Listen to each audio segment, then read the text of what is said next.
বাড়ির পরিবেশ থমথমে, আতঙ্ক আর উদ্বেগ যেন বাতাসের মধ্যেও মিশে গেছে। আতিয়ার নিস্তেজ শরীর বেডে শুয়ে আছে, চারপাশে এক অদ্ভুত নীরবতা। মিসেস মোহনা আতিয়ার হাত শক্ত করে ধরে বসে আছেন, চোখে পানি টলমল করছে। আর মিস্টার নাফিস ব্যস্ত পায়ে ঘোরাফেরা করছেন, ডাক্তার দ্রুত আসার জন্য বারবার সময় দেখছেন। এমন সময় হন্তদন্ত হয়ে এক সার্ভেন্ট ছুটে এলো। সাহেব, মিস্টার নাফিস, ডাক্তার আসছেন। শুনে মিস্টার নাফিস প্রায় দৌড় দিলেন দরজার দিকে। ডাক্তার ভেতরে প্রবেশ করলেন, হাতে মেডিকেল ব্যাগ, সঙ্গে একজন সহকারী। তিনি এক নজরে আতিয়ার নিথর শরীরের দিকে তাকালেন, তারপর ভ্রু কুঁচকে তাকালেন মিস্টার নাফিসের দিকে। মিস্টার নাফিস, আপনার নাতনি আগেও একদিন আমার হাসপাতালে এসেছিল, আবরার ফাহাদের সঙ্গে। এই কথা শুনে মিস্টার নাফিস একটু চমকে গেলেন। ডাক্তার থেমে গেলেন, যেন কিছু মনে করার চেষ্টা করছেন।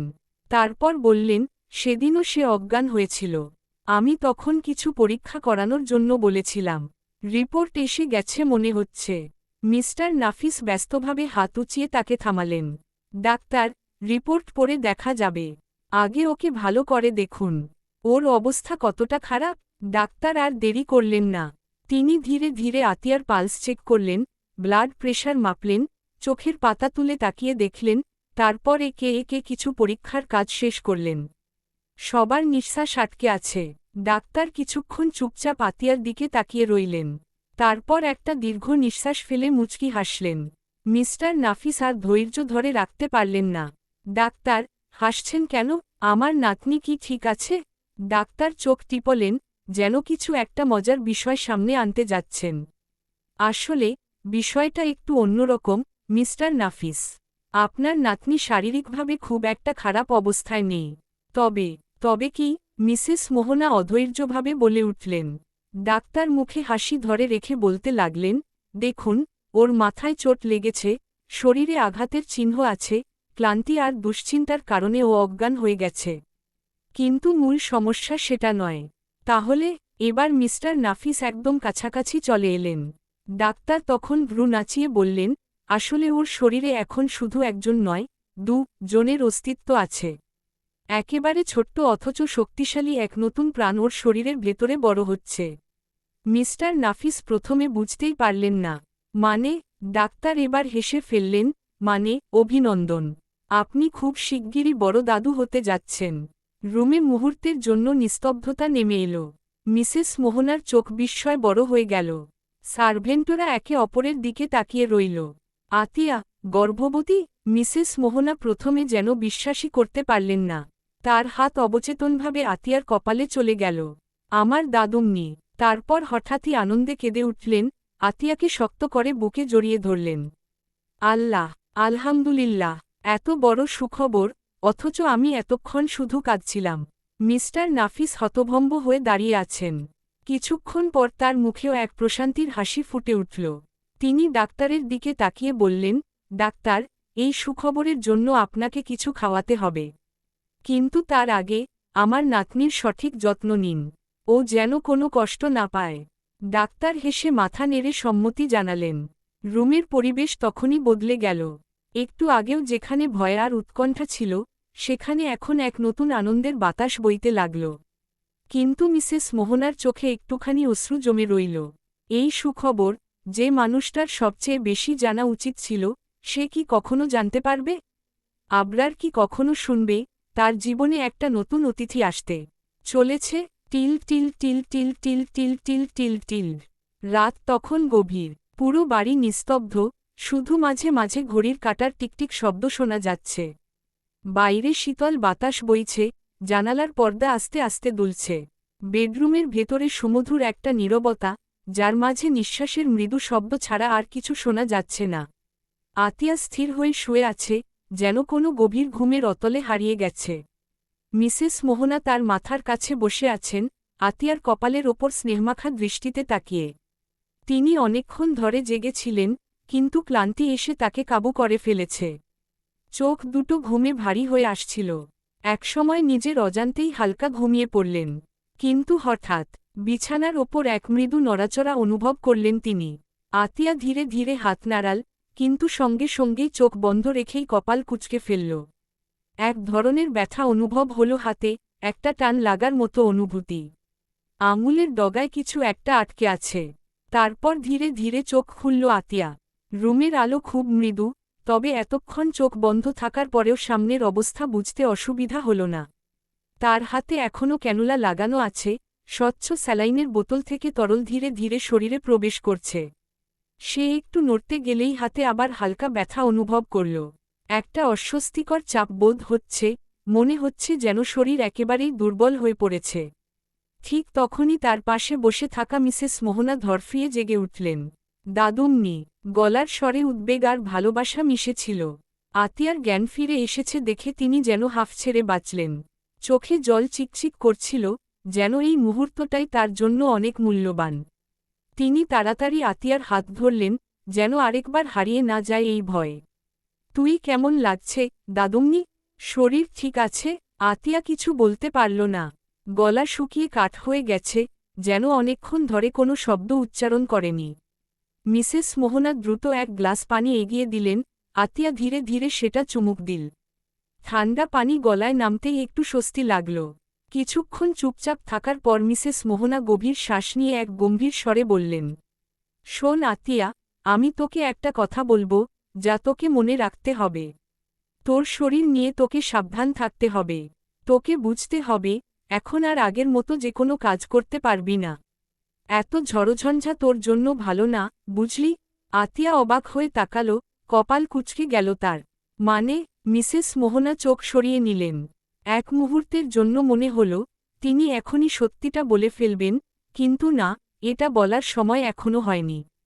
তিনি আতিয়ার মাথায় হাত রাখলেন, যেন তাকে সান্ত্বনা দিতে চান। মানে, আমি তোর ভালো চাই বলেই বলছি। তুই এখন যা যা করছিস, সেটা তোর জন্য ভালো না। তোকে অনেক সাবধানে থাকতে হবে। এই রকম রাগ, কষ্ট, ধাক্কাধাক্কি, এগুলো তোকে ধ্বংস করে দেবে। তুই কি বুঝতে পারছিস না? আতিয়া ফ্যালফ্যাল করে তাকিয়ে থাকল। তার মাথার ভেতর যেন হাজারটা প্রশ্ন ঘুরপাক খাচ্ছে। কেন মিসেস মোহনা তাকে এমনভাবে সতর্ক করছেন? কেন তার প্রতি এতটা শঙ্কিত? কিন্তু তার শরীর এতটাই ক্লান্ত যে বেশি কিছু ভাবার শক্তি পেল না। সে ধীরে ধীরে চোখ বন্ধ করল, গভীর নিঃশ্বাস নিল। মিসেস মোহনা তখনও তার পাশে বসে মাথায় হাত বুলিয়ে দিচ্ছিলেন। চোখের কোণায় এক ফোঁটা জল চিকচিক করছিল। আমি জানি দাদুমনি, তুই এখনও জানিস না কত বড় একটা দায়িত্ব তোর কাঁধে। কিন্তু আমি চাই না তুই কোনো কষ্ট পাক। তুই তো শুধু তুই না, তোকে এখন আরেকজনের কথাও ভাবতে হবে। কিন্তু সেই কথা তিনি মুখ ফুটে বলতে পারলেন না। শুধু অসীম মমতা আর স্নেহ নিয়ে আতিয়ার দিকে তাকিয়ে রইলেন, তার পাশে বসে, রাতের অন্ধকারে নিঃশব্দে তার মাথায় হাত বুলিয়ে যেতে লাগলেন। সকালের সূর্যটা যেন আজ একটু বেশি উজ্জ্বল। পূর্ব দিগন্তে সোনালি আভা ছড়িয়ে পড়ছে, আর বাতাসে এক ধরনের সতেজতা আছে, যেন নতুন কিছুর আগমনের বার্তা দিচ্ছে। চারপাশে পাখিদের কলকাকলি, দূরের গাছের পাতাগুলো সূর্যের আলোয় চিকচিক করছে। বাতাসে ভেজা মাটির মিষ্টি গন্ধ ছড়িয়ে আছে, রাতের শিশিরের ছোঁয়া এখনও ফুলের পাপড়িতে টিকে আছে। আকাশটা পরিষ্কার নীল, একদম স্বচ্ছ। মাঝে মধ্যে দু একটা তুলোর মতো নরম মেঘ ভেসে যাচ্ছে, যেন প্রকৃতি নিজেও শান্তিতে ডুবে আছে। বাতাসে মৃদু শীতলতা, কিন্তু সেই শীতলতা আরামদায়ক, যেন মনকেও সতেজ করে দিচ্ছে। এমন সুন্দর সকালের মধ্যেই শুরু হলো রাকিব আর ফারিহার নতুন জীবন। রাকিব বারান্দায় দাঁড়িয়েছিল, হাতে এক কাপ ধোয়া ওঠা চা। চোখের কোণে এখনও কিছুটা ঘুমের ছাপ, কিন্তু মনে শান্তির একটা আভা। আজ তার জীবন নতুন মোড় নিয়েছে। বিয়ের পর এটিই তাদের সুন্দরতম প্রথম সকাল, আর এই অনুভূতিটা একেবারেই অন্যরকম। পাশের ঘর থেকে হালকা সাড়াশব্দ পেল সে। ফারিহা ঘুম থেকে উঠেছে। সাদা রঙের পাতলা পর্দাগুলো বাতাসে দুলছিল, আর তার মাঝ দিয়ে সূর্যের আলো ঘরের ভেতর ছড়িয়ে পড়ছিল। ঘরের একপাশে রাখা ফুলদানিতে নতুন গোলাপ রাখা হয়েছে, রাকিবই এনেছে কালকে যখন রেস্তোরাঁ থেকে বাসায় আসছিল। কালকে রাতে ফারিহা রাকিবকে তার ভালোবাসার কথা বলে দিয়েছিল। একে অপরের মধ্যে থাকা অনুভূতির কথা একে অপরের কাছে প্রকাশ করেছিল। তাই তো আজকের সকালটা এত সুন্দরময় তাদের কাছে। ফারিহা ধীরে ধীরে উঠে বসল। তার চুল এলোমেলো হয়ে গাল ছুঁয়ে আছে, চোখ দুটো এখনও আধো ঘুমে ভারী। কিন্তু ঠোঁটের কোণে এক মৃদু হাসি, যেন এই নতুন জীবনের মিষ্টি স্বপ্নের প্রতিফলন। সে চোখ কচলাতে কচলাতে বারান্দার দিকে তাকাল। রাকিব তখনও বাইরে দাঁড়িয়ে দূরের আকাশের দিকে তাকিয়ে আছে। ফারিহা কিছুক্ষণ তাকিয়ে রইল, তারপর আলতো পায়ে হেঁটে বারান্দার দরজায় এসে দাঁড়াল। এভাবে কি দেখছেন? রাকিব একটু চমকে তার দিকে তাকাল, তারপর মুচকি হাসল। তোমার সাথে কাটানো প্রথম সকালটা দেখছি।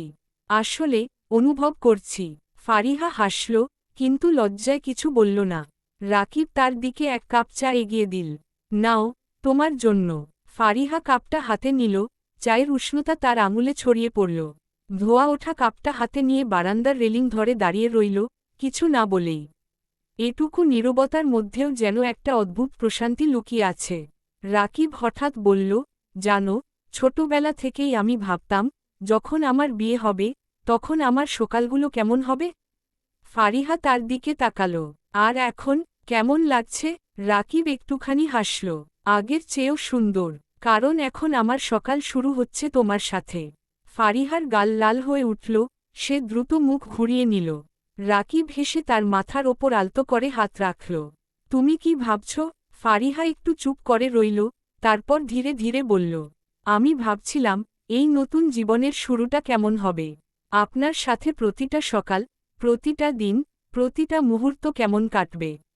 আমি একটু নার্ভাস, কিন্তু খুব ভালো লাগছে। রাকিব একটুখানি হাসল, তারপর নরম স্বরে বলল, আমাদের জীবনটা যেমনই হোক, একটা জিনিস নিশ্চিত, আমরা একসাথে থাকব। ভালো সময়, খারাপ সময়, সব সময়। কারণ এটাই তো নতুন জীবনের আসল সৌন্দর্য, তাই না? ফারিহা তাকিয়ে রইল রাকিবের দিকে, তার চোখের গভীরে সত্যিকারের ভালোবাসার প্রতিচ্ছবি দেখতে পেল। সকালের আলো তাদের দুজনকে ঘিরে এক স্বপ্নময় অনুভূতি সৃষ্টি করল, যেন প্রকৃতিও সাক্ষী থাকছে তাদের নতুন জীবনের শুরুতে। একটা নতুন গল্প শুরু হয়েছে, একটা নতুন ভোরের মতোই সুন্দর, সতেজ আর উজ্জ্বল। ধীর পায়ে আবরার পরিত্যক্ত বাড়ির ভেতরে প্রবেশ করল। চারপাশে ধুলো জমে আছে, ছাদ থেকে কোথাও কোথাও পলেস্তারা খসে পড়েছে, আর জানালার ফাঁক দিয়ে আসা ফিকে চাঁদের আলোয় জায়গাটা আরও বেশি ভুতুড়ে মনে হচ্ছে। বাতাস ভারী, ভেতরে ঢোকার সঙ্গে সঙ্গেই গন্ধটা নাকে এলো, আর্দ্রতা, পুরনো কাঠের পোড়া গন্ধ আর কোথাও যেন রক্তের চাপা গন্ধ লেগে আছে। সেই নিঃশব্দে এগিয়ে গেল, লম্বা করিডোর পেরিয়ে সেই রুমের সামনে দাঁড়ালো যেখানে সাদমানকে আটকে রাখা হয়েছে। দরজাটা সামান্য ফাঁকা, ভেতর থেকে চাপা গোঙানির শব্দ আসছে। আবরার দরজা ঠেলে খুলে ভেতরে ঢুকল। ঘরটা প্রায় অন্ধকার, একমাত্র জানালা দিয়ে আসা চাঁদের আবছা আলোয় সাদমানের জীর্ণদশা স্পষ্ট বোঝা যাচ্ছে। সাদমান মাটিতে পড়ে আছে, শরীরের প্রায় সবখানে নীলচে কালো দাগ, ঠোঁট ফেটে গেছে, রক্ত জমাট বেঁধে আছে। নিঃশ্বাস নিচ্ছে ধীরে ধীরে, যেন প্রতিটি শ্বাসই তার জন্য বোঝার মতো ভারী। হাত পা দড়ি দিয়ে বাঁধা, আর তার চোখে এক ধরনের ফাঁকা শূন্যতা, ব্যথা, ক্লান্তি আর পরাজয়ের ছাপ স্পষ্ট। আবরার ধীর গতিতে সামনে গিয়ে একটা চেয়ার টেনে বসে পড়ল। তার চোখে কোনো অনুভূতি নেই, ঠান্ডা, কঠিন। সাদমান অনেক কষ্টে মাথা একটু তুলে চোখ মেলে তাকাল। তার চোখের গভীরে এখনও একটু বিদ্রূপের ছাপ রয়ে গেছে। সে ফ্যাকাশে ঠোঁটে একটা দুর্বল, তাচ্ছিল্যের হাসি ফুটিয়ে তুলল। আবরার তার দিকে তাকিয়ে চোখ সরিয়ে নিল, যেন এই অবস্থার সঙ্গেও তার কোনো অনুভূতির সম্পর্ক নেই। নিচের দিকে তাকিয়ে শক্ত গলায় বলল, বাপ মেয়ে দুজনই বেইমান, আর বেইমানি করার জন্য তোরা বাপ মেয়ে আমাকেই খুঁজে পেলি। সাদমান ভ্রু কুঁচকে তার দিকে তাকাল। কথার অর্থ বোঝার চেষ্টা করল, কিন্তু তার মাথাটা যেন ঝাপসা হয়ে আসছে। ক্লান্ত শরীর আর অসহনীয় যন্ত্রণার মধ্যে সে কিছুই স্পষ্ট বুঝতে পারছে না। আবরার কোনো প্রতিক্রিয়া দেখাল না। সেই নিচের দিকে তাকিয়ে রইল, মুখের অভিব্যক্তি কঠিন, যেন পাথরের তৈরি। তার হাতের আঙুলগুলো ধীরে ধীরে মুষ্টিবদ্ধ হল, কিন্তু তার কণ্ঠস্বরের স্থিরতা বিন্দুমাত্র নড়ল না। আবরার গভীর শ্বাস নিয়ে চেয়ারে হেলান দিল। চোখে এক ধরনের অদ্ভুত অস্থিরতা, ঠোঁটের কোণে বাঁকা হাসি। সামনে পড়ে থাকা সাদমানের দিকে তাকিয়ে বলল, তোর মেয়েকে মারতে গিয়েও পারলাম না। কোন এক অদৃশ্য জাল যেন আমার হাত বেঁধে রাখছে বারবার। তার গলা গভীর, ভরাট, কিন্তু কেমন যেন হাহাকারে ভরা। সাদমানের নিভু নিভু চোখে বিস্ময়ের ঝলক ফুটে উঠল। শরীরের অসহ্য যন্ত্রণার মধ্যেও সে বহু কষ্টে ফিসফিস করে বলল, কি, হহ, আতিয়াকে তুই মারতে চেয়েছিস? তার কণ্ঠস্বর অবিশ্বাস আর হতাশায় কেঁপে উঠল। একটা মুহূর্তের জন্য যেন ব্যথাও ভুলে গেল সে। কেন, ও তো তোকে অনেক। কথা শেষ করার আগেই আবরার হঠাৎ অট্টহাসি হেসে তাকে থামিয়ে দিল। হাসিটা ছিল উপহাসে ভরা, বিষাক্ত। তার চোখ দুটো অন্ধকার হয়ে উঠল, যেন নিজের মধ্যেই ডুবে যাচ্ছে। অনেক ভালোবাসে, এই তো। আবরার ঠোঁট চেপে ধরল। আমি ভালোবাসা ঘৃণা করি, সাথে তোর মেয়েকেও। ও আমার সাথে বেইমানি করেছে। তার কণ্ঠস্বর হঠাৎ করেই কঠিন হয়ে গেল। মুঠো বন্ধ করে দাঁতে দাঁত চেপে বলল, ও তো এক পুরুষে হয় না। হা হা হা, কি বলবো। বাপ যেমন বেইমান, মেয়ে তো তেমনই হবে, তাই না? বেইমানি করার জন্যই তোরা বাপ মেয়ে আমাকে খুঁজে পেলি। তার চোখে রাগ, অভিমান আর ঘৃণা একসঙ্গে খেলা করছে। তবে এই ঘৃণার আড়ালে কিছু লুকিয়ে আছে, অসহায়ত্ব, নিজেকেই না বুঝতে পারার এক দ্বন্দ্ব। সাদমান এবার চোখ বন্ধ করল। যেন ভেতরে একটা দমকা বাতাস বইছে, কিন্তু সে কিছুই বলল না। আবরার এবার চুপ হয়ে গেল। চোখের পাতাগুলো কাঁপছে, শ্বাস নিতেও যেন কষ্ট হচ্ছে তার। এরপর সে মাথা নিচু করে ফিসফিস করে বলল, সে তো আমার আসক্তি ছিল। আস্তে আস্তে কথাগুলো বের হলো তার মুখ থেকে। সে তো আমার অভ্যাসে পরিণত হয়েছিল। কেন এমন করল সে আমার সাথে? একটা চাপা দীর্ঘশ্বাস ছাড়ল সে। চোখে হাজারো প্রশ্ন, কিন্তু উত্তর একটাও নেই। আমি তো তাকে আঘাত করতে চাই না। তার কণ্ঠস্বর মুহূর্তের জন্য কোমল হয়ে এলো, কিন্তু সঙ্গে সঙ্গেই আবার শক্ত হল। আমি তাকে ভালোবাসি না, এটা ঠিক। কারণ ভালোবাসা মুখে যারা বলে বলে ফেনা তোলে, তারা মানুষ দেখায়। কিন্তু গোপনে যারা অনুভূতি লুকিয়ে রাখে, তারাই প্রকৃত প্রেমী। তার ঠোঁট কেঁপে উঠল, কিন্তু সে দ্রুত নিজেকে সামলে নিল। মুখ শক্ত করে বলল, কিন্তু সে তো আমার ভালোবাসা ছিল না। সে ছিল আমার আসক্তি, যাকে ছাড়া এক মুহূর্ত বাঁচা ইম্পসিবল। বলে সে থেমে গেল। চারপাশ নিস্তব্ধ হয়ে গেল, যেন বাতাসও শ্বাস নিতে ভুলে গেছে। সাদমান চুপচাপ আবরারের দিকে তাকিয়ে রইল, আর আবরার, সে যেন নিজেকেই খুঁজে ফিরছে এই অন্ধকারের মাঝে। আবরার এক মুহূর্তের জন্য স্থির হয়ে সাদমানের দিকে তাকিয়ে রইল। সাদমানও তার দিকে গভীর দৃষ্টিতে তাকিয়ে আছে, চোখের ভেতর অসংখ্য প্রশ্ন, বিস্ময়, আর যেন একটা চাপা কষ্ট লুকিয়ে আছে। আবরার ঠোঁটের কোণে একটা বিদ্রূপের হাসি ফুটিয়ে তুলল, সেই চিরচেনা ঠান্ডা, তাচ্ছিল্যের হাসি। সে সামান্য ঝুঁকে সাদমানের মুখোমুখি হয়ে বলল, শ্বাস নেন, শ্বশুর আব্বা। মন খুলে শ্বাস নেন। তার কণ্ঠস্বর ছিল বিষাক্ত রসিকতায় ভরা, যেন সাদমানের দুর্বল অবস্থাকে উপভোগ করছে। আজ থেকে আপনার ভালো খাওয়ার ব্যবস্থা হবে। তার চোখে নিষ্ঠুর এক আত্মবিশ্বাস খেলে গেল, গলায় এক অদ্ভুত স্বস্তি। কিছুক্ষণের জন্য এক চিলতে নীরবতা নেমে এলো। বাতাস ভারী হয়ে উঠল, যেন সময়ও স্থির হয়ে গেছে। সাথে আপনার মেয়েকে আমার জীবন থেকে চিরতরে বের করে দেওয়া হলো। তার চোখে একরকম জেদার অদ্ভুত শূন্যতা। যেন সে নিজেকেই বোঝাচ্ছে, নিজেরই কোনো অনুভূতি জোর করে গলা টিপে হত্যা করছে। কিন্তু তার কণ্ঠে কোনো দ্বিধা নেই, বরং যেন এক অদ্ভুত স্বস্তি খেলে গেল কথাটা বলার পর। একটা দীর্ঘ মুহূর্ত পার হয়ে গেল। সাদমান বোঝার চেষ্টা করল, কিন্তু তার শরীরের ক্লান্তি, ব্যথা আর মানসিক ধাক্কায় সে কিছু বলতে পারল না। আবরার কোনো উত্তর বা প্রতিক্রিয়া আশা করল না। তার কোনো প্রয়োজনও নেই। সে আস্তে আস্তে চেয়ার থেকে উঠে দাঁড়াল, পায়ের শব্দ ছাড়া আর কোনো শব্দ হল না ঘরের ভেতর। একবার পেছনে ফিরে তাকালেও না, যেন কিছুই আর তার জন্য গুরুত্বপূর্ণ নয়। তার ভারী বুটের শব্দ ধীরে ধীরে মিলিয়ে গেল, পরিত্যক্ত ঘরের স্যাঁতস্যাঁতে বাতাসে একটা দমচাপা নীরবতা নেমে এলো। দরজাটা সজোরে বন্ধ হল, আর তার সঙ্গে সঙ্গে ঘরটা আরও বেশি অন্ধকারে ছেয়ে গেল। সাদমান শুধু চুপচাপ পড়ে রইল, নিঃশব্দে আবরারের চলে যাওয়ার দিকে তাকিয়ে। সে জানে না, এই মুহূর্তে তার কষ্ট বেশি, শরীরের আঘাতের, নাকি আবরারের বলা শেষ কথাগুলোর। এক মুহূর্তের জন্য সে চোখ ফেরাল না, যেন আবরারের অভিব্যক্তির প্রতিটি ছাপ সে ধরে রাখতে চায়। বাইরে ঝড়ো বাতাস বইতে শুরু করল, জানালার ফাঁক দিয়ে আসা আলোটা আরেকটু ফিকে হয়ে গেল। আর সেই নীরবতার মাঝে, সাদমান শুধু চুপচাপ তাকিয়ে রইল, এক অদ্ভুত শূন্যতা নিয়ে। মাত্র 2 দিন, কিন্তু এই 2 দিনে যেন কত কিছু বদলে গেছে। আতিয়া এখন আগের চেয়ে অনেকটা সুস্থ, তবুও তাকে বিছানাতেই থাকতে হচ্ছে। মিসেস মোহনা এক মুহূর্তের জন্যও তাকে উঠতে দিচ্ছেন না। সব সময় তাকে সাবধানতার কথা শুনিয়ে যাচ্ছেন। এভাবে উঠিস না দাদুমনি, শরীর দুর্বল। বেশি কথা বলবি না, মাথা ব্যথা করবে। কিছু ভাবার দরকার নেই, শুধু রেস্ট নে। এমন হাজারো কথা, হাজারো নিয়ম। আতিয়া কিছুই বুঝতে পারে না, বুঝতে চায়ও না। সে শুধু চুপচাপ শুয়ে থাকে, ফ্যালফ্যাল করে তাকিয়ে থাকে চারপাশে। তার দৃষ্টি ফাঁকা, প্রাণহীন, যেন সে শরীর নিয়ে এখানে আছে, কিন্তু মন পড়ে আছে কোথাও অন্য এক জায়গায়। আজ মিসেস আয়েশা, ফারিহা আর রাকিবকে দাওয়াত করা হয়েছে ফাহাদ বাড়িতে। কেন, আতিয়া জানে না, জানতেও চায় না। এসব কিছুর মধ্যে তার বিন্দুমাত্র আগ্রহ নেই। সে তো একদম ডুবে আছে তার নির্জীব মানুষ এর চিন্তায়। বিছানায় শুয়ে থাকা অবস্থায় সে ফিসফিস করে বলে ওঠে, এমন কেন করলেন, নির্জীব মানুষ? আমার কথা তাও তো একটু শুনতেন।